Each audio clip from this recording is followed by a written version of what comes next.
Mwaka 22 Rais wetu Dr. Samia Suluhu Hassan aliita bodi yetu Ikulu kwa mazungumzo. Akasema, na nukuu, turejee katika nchi iliyokusudiwa kujengwa wakati wa mwanzo, nchi itakayowika, yenye msimamo, yenye umoja na amani. Siku chache zilizopita tulipata tatizo na kidogo tukatetereka. Tangu tarehe 29 tumetembea kidogo, tuna aibu.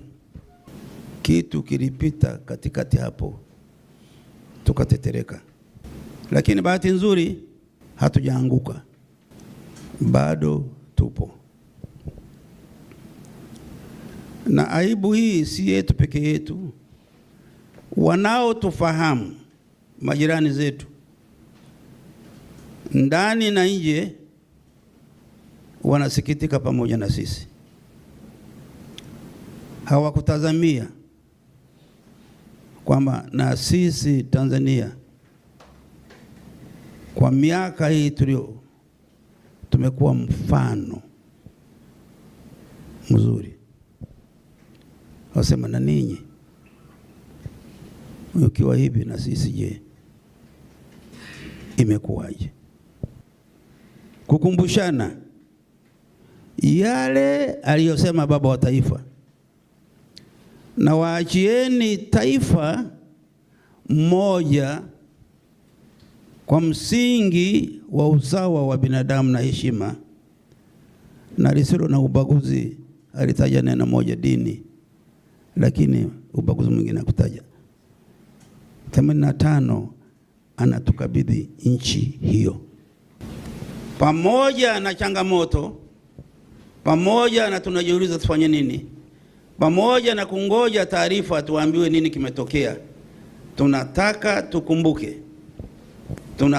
tukumbuke na tunasisitiza tukumbushane, tusipoteze dira ya nchi hiyo. Yaliyotokea ni msiba, na msiba huwa mnalia pamoja. Kuzika wakati mwingine mnachelewa, lakini wakati mnachelewa bado mnazungumza kwa utulivu.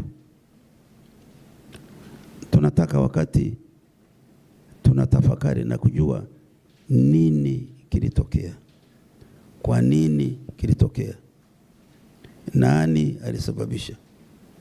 Ni sisi wote, ni baadhi yetu, ni nani? Tusije tukapotea kama tunavyoona kwenye mitandao, matusi na nini. Hayana sababu.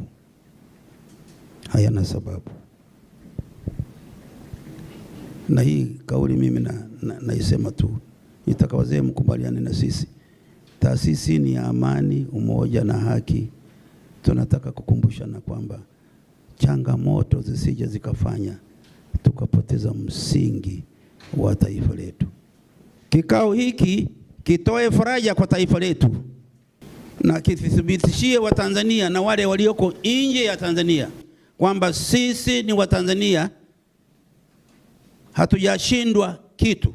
Na mwisho, wazee tupo, vijana wazee tupo, na penye wazee hakuna linaloharibika.